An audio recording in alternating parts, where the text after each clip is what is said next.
Hello there, Internet.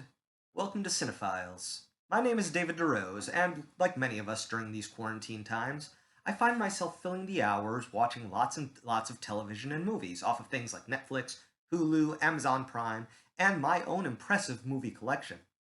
However, I discovered something surprising. I found that I have only seen 50.6% of my 1,179 film collection. And yes, I did the math, I'm a dork. So, I decided that I'm going to use this time stuck inside to thin the queue, so to speak. And by doing so, I'm going to tell my thoughts to you, the internet. Because isn't that really what the world needs right now? Another jackass on the internet talking about movies?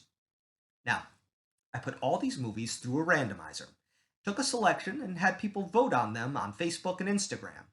Today's movie beat out an Oscar-nominated movie about the FBI fighting the mafia, and a thriller about a demented truck driver from the director of E.T. The winner is Cinephiles movie number 464, 1994's Leon, the Professional, starring Jean Reno, best known obviously from the 1998 Godzilla film, Natalie Portman from Star Wars Episode 1, The Phantom Menace, and Gary Oldman from Tiptoes, a movie I need to find and add to my collection. How does my collection not already contain this cinematic masterpiece? Maybe I should move on. Literally, all I know about this movie is Leon is a hitman, Natalie Portman needs help of some kind, and Gary Oldman gets to scream, "Everyone!" I'm watching the deluxe edition DVD that I got for Christmas or my birthday about 15 or 20 years ago from a very good friend of mine. As you can see, it is still completely, professionally, factory sealed, and this is because I am a horrible friend who doesn't actually watch the movies I'm given as gifts. Now, that doesn't mean I don't want people giving me movies. Please, keep giving me movies. I kind of want this show to go on for a very, very, very long time, and I need the product. Cool? Cool? Well, I guess maybe we should go open the sucker up and take a look. Let's talk business. This guy comes to town every Tuesday. Are you free Tuesday? Yeah, I'm free Tuesday. You can't stop what you can't see. This guy came from the outside. He was a pro. He was fast. In the art of the kill, Leon was the master. Somebody's coming up. Somebody's serious. He never missed a hit.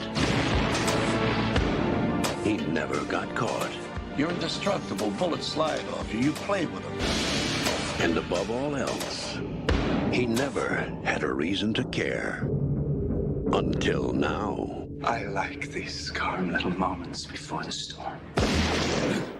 My family was shot down by DEA officers. 3 kids here. One of them is missing. Find her. Please open the door. Please. From the director of La Femme Nikita. If you don't help me, I'll die tonight. I can feel it. An innocent girl with no one else to turn to. What exactly do you do for a living? Cleaner. You mean you're a hitman? Cool. A perfect assassin. I need you to help me, Leon. I want to get those dirtbags who killed my brother. With someone to finally believe in. Change ain't good. Remember that, Leon. I will. They're about to come face to face with a cop who's crossed the line. Bring me everyone. What do you mean, everyone?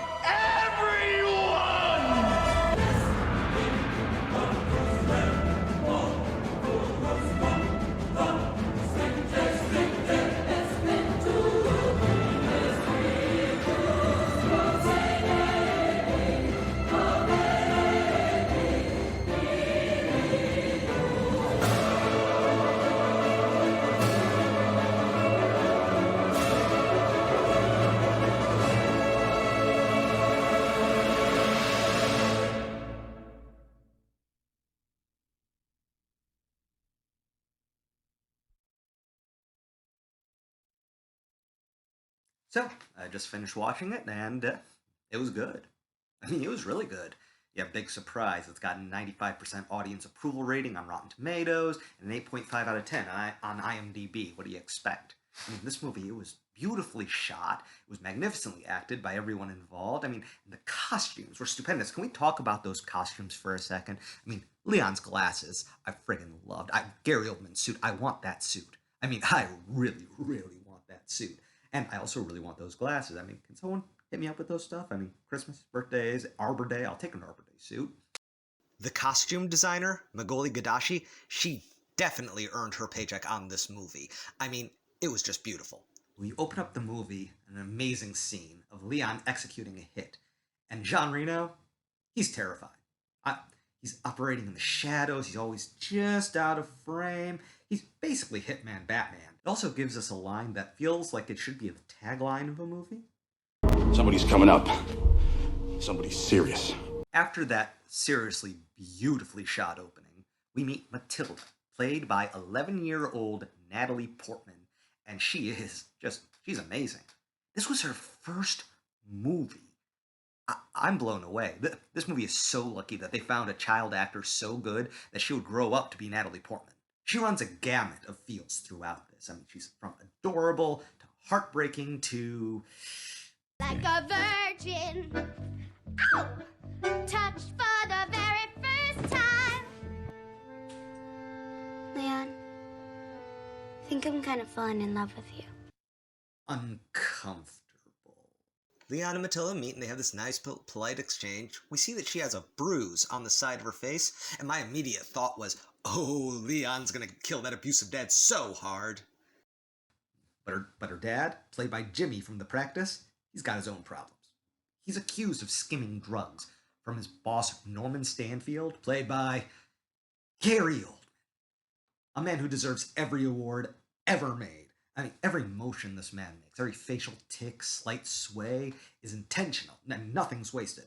I mean, it's like the complete opposite of what I'm doing in this video, just moving and my eyes blinking a lot. If Leon is terrifying because of what you don't see him do, Oldman is terrifying because you just don't know what he's gonna do. He friggin' sniffed Jimmy from The Practice's face as a lie detector test. Side note, I wish to God there had been a crime movie in this era starring Gary Oldman, Gabriel Byrne, and Jason Statham.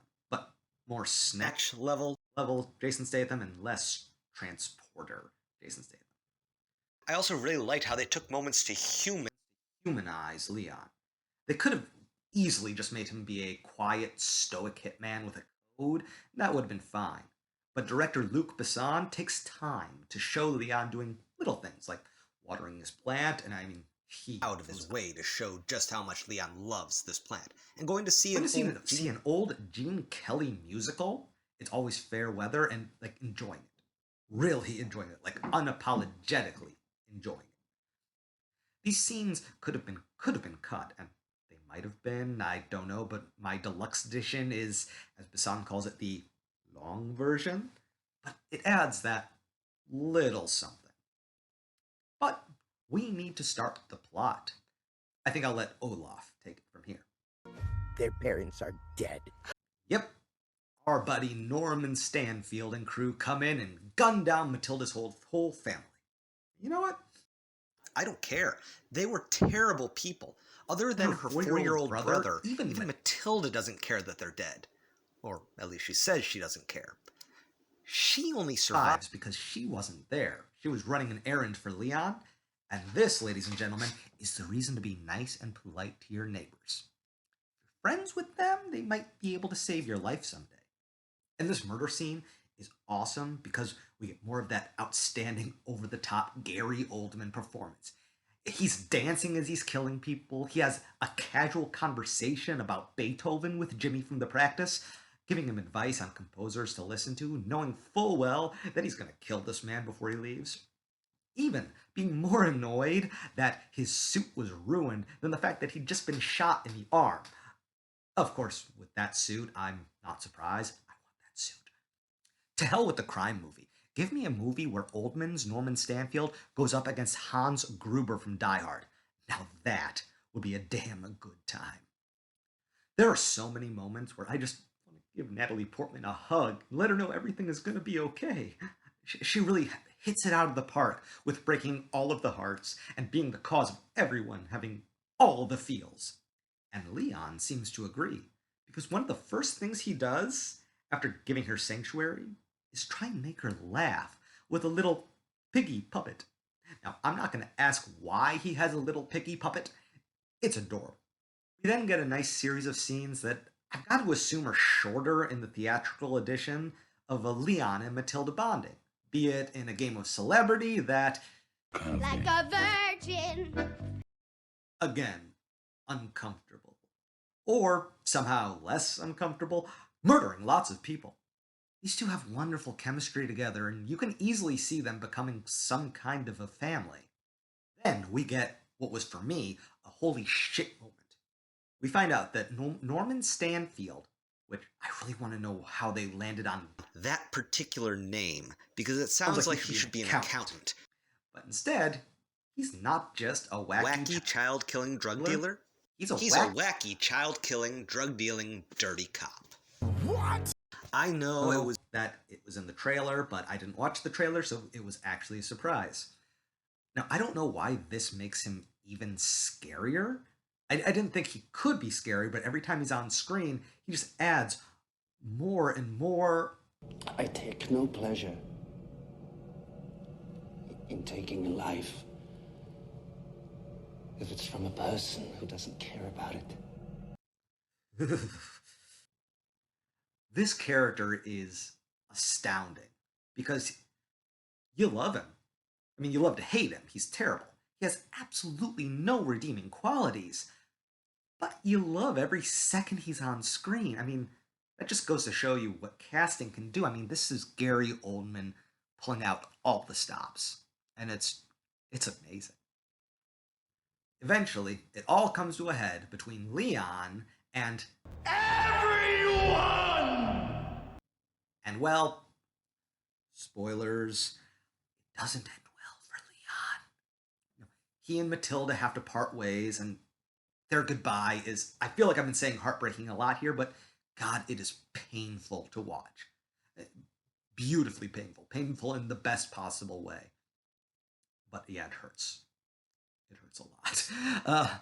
Now, Leon takes on an entire platoon of dirty cops in riot gear and more or less wins, winding up inches from freedom, only to take a bullet in the back from Stanfield in, here's that word again, I need a thesaurus, heartbreaking point of view shot.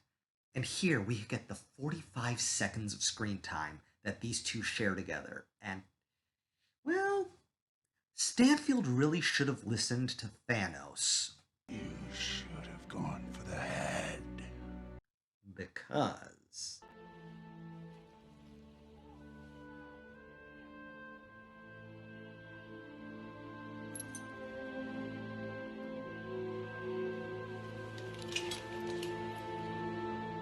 Shit.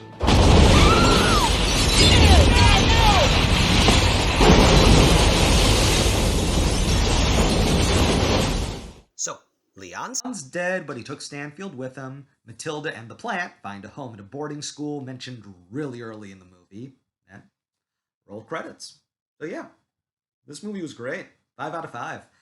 I'm curious to see the theatrical cut, because while the film held my interest throughout, I did feel its length at times. I wasn't bored or taken out, but yeah, it is. The deluxe edition is long.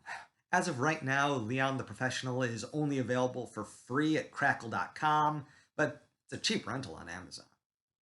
Trivia! There was going to be a sequel called Matilda once Natalie Portman grew up, where she is a cleaner hit woman, but Luc Besson had a falling out with the film studio, and they have the rights, and they're holding on to it to be dicks. I would have loved that movie. I may need to hunt down 2011's Columbiana, because Luc Besson did take all of his ideas from Matilda and turn it into that. Nearly all of the amazing things I mentioned Gary Oldman doing were ad-libbed. The sniffing, the Beethoven talk, the everyone! Last time I used that clip, I promise. Everything was ad-libbed. Seriously, why does this man not have all the awards? Why did he friggin' just win his first Oscar? It makes no sense to me. This world doesn't make sense.